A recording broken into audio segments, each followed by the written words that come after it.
Welcome to the video for the full moon in Sagittarius. Sagittarius is about big travels, about extension, about higher education. That's where the moon is. And the sun is in Gemini. That's about communication, siblings, and neighbors. First of all, before I go straight into the card, I would like to draw a card. And the card is a card before the chart. The strength. We have inner strength. The cat is in front of this huge dog, and it's still self-confident. Sagittarius is about self-confidence, and he looks straight up to him. He or she is not running away, and it's looking at the dog and just staying put. And that's actually a great thing to do, as we can see in those statistics here. The main energy of the day, that's where still the cursor is. The main energy, where the little arrow is fixed. Main energy of the day is fixed. It's a great day to continue on with what you're doing, to continue on with your projects. That's very much supported. And it's also supported to be a little bit flexible, to make tiny adjustments. As far as the elements are concerned, Earth is predominant. It's about work, and it's about health and the body. And also about your possessions and money. And with fixed, it's a good idea to keep them. Right, so the moon and the sun. Let's look at the moon first. The moon is next to Pallas.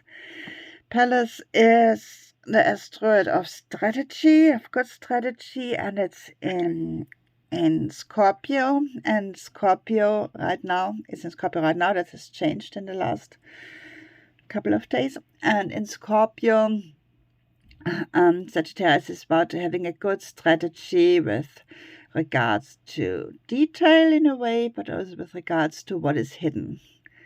So you can discover what is hidden. Also at this full moon, there's this full energy where the sun shines at the moon and the moon is fully lit up.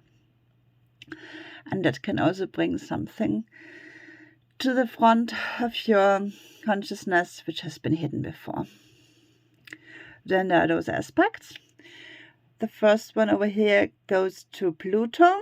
Pluto is about transformation and change, and it's in 2024, it's between Aquarius and Capricorn. Aquarius is about modernity, about individuality, about friendship, and Capricorn is about work, about existing structures. And now we have this artificial intelligence everyone is talking about, and I can see that very much in the astrology with Pluto, change in work, and change in the internet or in computer, anything related to computers.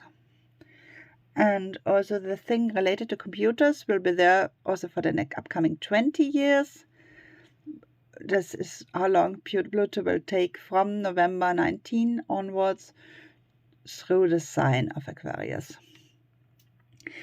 So about the full moon, this tells us that change is a good thing. It's a positive aspect over here.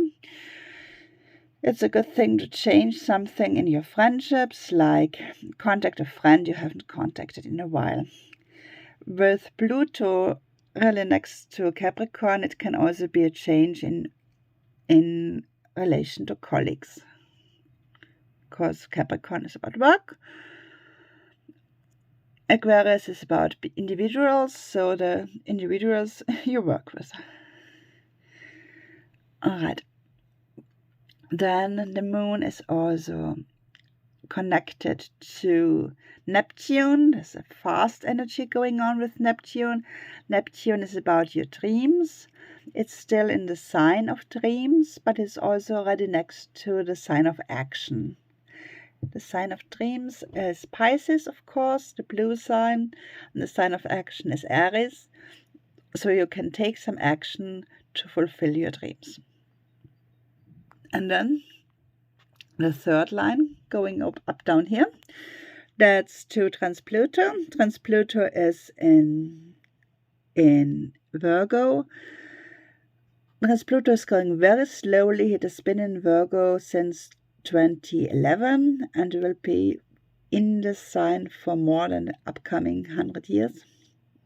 So Trans-Pluto in Virgo is something we can really rely on, and that means for the world as a whole, Trans-Pluto, for the big picture, it's good, Virgo, to take small steps. It's good to just keep the good things and let the bad things go.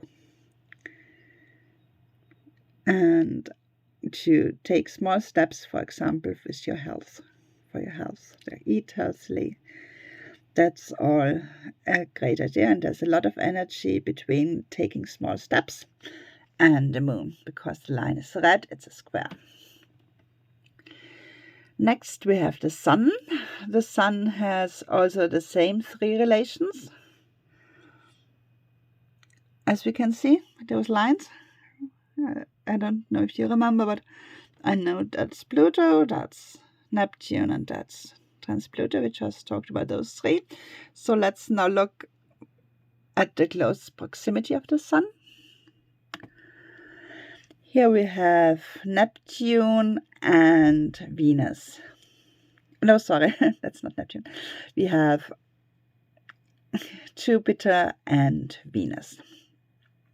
Jupiter is about expansion, it's about growth, it's about self-confidence, and by the way, that's also self-confidence and growth and expansion is also what the topic of the moon is. For the moon is in Sagittarius, and Jupiter is the planet that belongs to Sagittarius. If we add up those numbers, 2 and 9, we get 11, and that means service is a good idea. It's a great idea to serve other people and or also yourself. That's where Jupiter is, but that's also where Venus is. Venus is femaleness, also something like our receptivity and our charm. Venus is in its own sign, Taurus. Venus has 2 signs which are their own, and it's Taurus and Libra. Of course, at any one time, the planet can also only be in one sign. So right now, that's an extreme